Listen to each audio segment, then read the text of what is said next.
ముందస్తు సర్వేలు తారుమారయ్యాయి. Tight fight కాస్త వన్ సైడ్ అయింది. కేసులు, ఆరోపణలు, వెక్కిరింతలు గాల్లో కొట్టుకుపోయాయి. 2 హత్యాయత్నాల తర్వాత కూడా ఫైటింగ్ స్పిరిట్ స్పష్టంగా కనిపించింది. మేక్ అమెరికా గ్రేట్ అగైన్ పనిచేసింది. ప్రపంచ పెద్దన్నగా డొనాల్డ్ ట్రంప్కు గెలుపొచ్చింది. అయితే ఈ అనూహ్యమైన విక్టరీ అంత సులువుగా రాలేదు. ప్రపంచ కుబేరుడు స్టార్ క్యాంపెయినర్ అయ్యాడు. ఫలితం దక్కింది. ట్రంప్ 2.0 మొదలైంది. మాజీ అధ్యక్షుడు మరోసారి అధ్యక్షుడయ్యాడు. అసలు ఇది ఎలా సాధ్యమైంది? ట్రంప్ గెలుపుకి అనుకూలించిన అంశాలేంటి? Let's focus.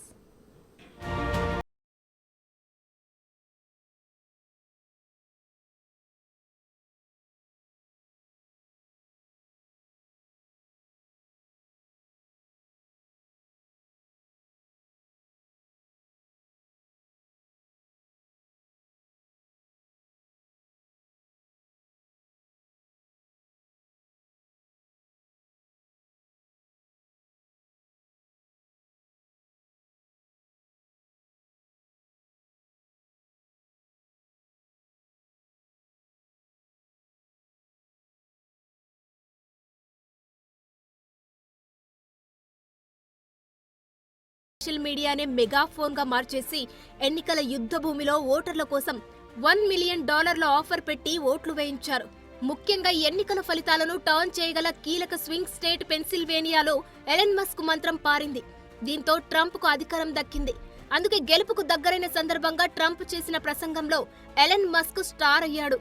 అమెరికాలో ఎలన్ అనే ఓ కొత్త నక్షత్రం పుట్టిందంటూ ట్రంప్ పొగడ్తలతో ముంచెత్తారు.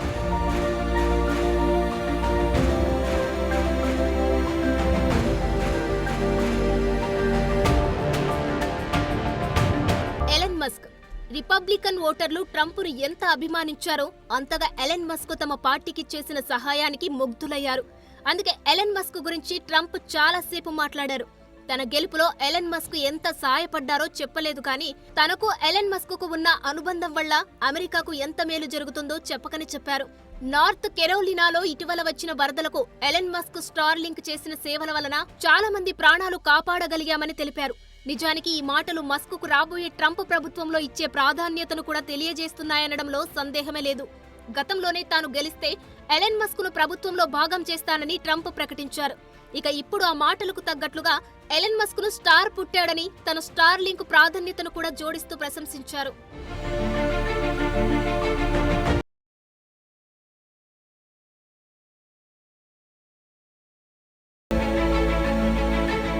ట్రంప్ గెలుపు కోసం మస్క్ చేసిన త్యాగం అలాంటిది ఇలాంటిది కాదు.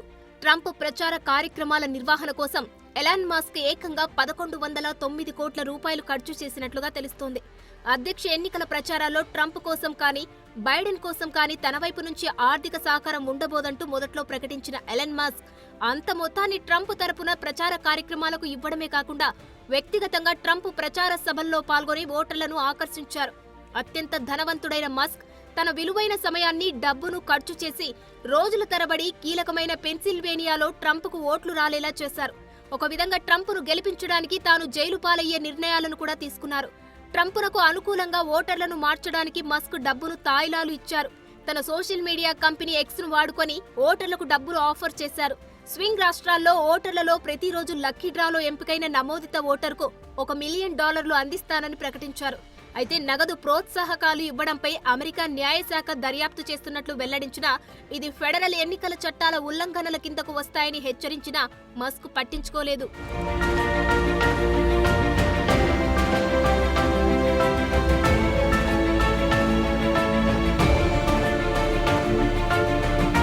అమెరికా అధ్యక్ష ఎన్నికల్లో ట్రంప్ను గెలిపించేందుకు మస్క్ అమెరికా PAC ప్రచార బృందాన్ని ఏర్పాటు చేశారు.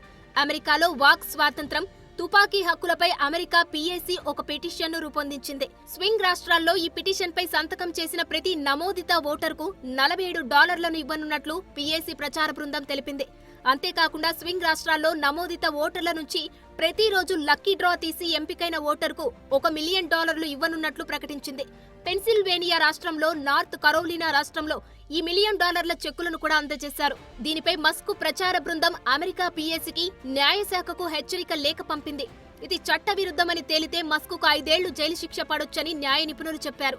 అయినా వెనక్కి తగ్గని మస్క్ చివరికి ట్రంప్ విజయాన్ని చూశాడు. తాను అమెరికా ప్రెసిడెంట్ గా ట్రంప్ ను ఎందుకు ఎంచుకున్నానో మీకే తెలుస్తుందంటూ ఒక లింక్ ను కూడా ఎక్స్ లో యాడ్ చేసుకుని మరీ మస్క్ తన ప్రభావం చూపించారు.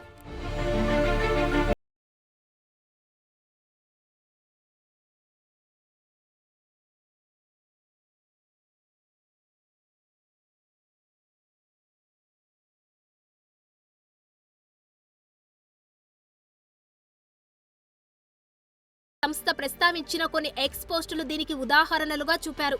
మస్క్ ఎన్నికలపై తప్పుదోవ పట్టించిన ప్రకటనల ప్రభావం స్వింగ్ స్టేట్స్ లో భారీగా ఉన్నట్లు పేర్కొన్నారు. గత ఏడాది కాలంలో ఎన్నికలను ఉద్దేశించి మస్క్ 87 పోస్టులు పెట్టారని, వీటికి ఎక్స్ లో 200 కోట్ల వ్యూస్ వచ్చినట్లు గుర్తించారు. ముఖ్యంగా అమెరికాలోనే యంగ్ ఓటర్లను మస్క్ భారీగా ప్రభావితం చేసినట్లు తెలుస్తోంది. అయితే దీని వెనుక ఎలన్ మస్క్ రాజకీయ ఆశయాలు కూడా ఉన్నాయని కొందరు విశ్లేషకులు చెబుతున్నారు. అందులోనూ 2016 ఎన్నికల్లో దూరంగా ఉన్న మస్క్ నాటి ట్రంప్ గెలుపు తర్వాత ప్రెసిడెంట్ స్ట్రాటజిక్ అండ్ పాలసీ ఫోరంలో ఆర్థిక అంశాల సలహాదారుగా ఉన్నారు. అయితే ప్యారిస్ ఒప్పందం నుండి ట్రంప్ వైదొలిగిన తర్వాత మస్క్ ఈ గ్రూప్ నుండి బయటకొచ్చారు. తర్వాత మళ్లీ ఈ ఎన్నికల్లో ట్రంప్ తో జత కట్టారు మస్క్.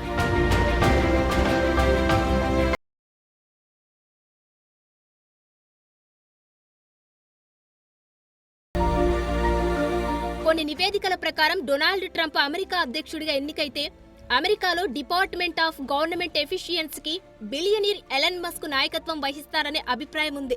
అలాగే మస్క్ వ్యాపార సంస్థలతో సహా అమెరికా కార్పొరేట్ ప్రపంచంలో నియమాలను కూడా మార్చే అవకాశం ఉంది. నిజానికి ఈ విషయాలను ట్రంప్ స్వయంగా ప్రకటించారు కూడా. ఈ ఏడాది ఆగస్టులో తన సోషల్ మీడియా ప్లాట్ఫామ్ ఎక్స్ లో ట్రంప్ తో బహిరంగ సంభాషణ చేశారు మస్క్.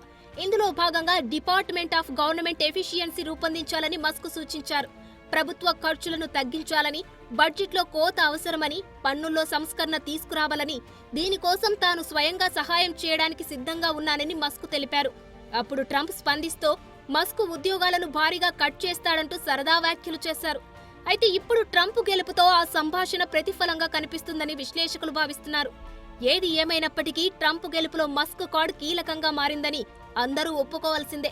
ఇక వీరిద్దరి సాన్నిహిత్యం అమెరికాను ఎటు తీసుకెళ్తుందో, ప్రపంచ దేశాలపై ఎలాంటి ప్రభావం చూపిస్తుందో భవిష్యత్తులో తెలుస్తుంది.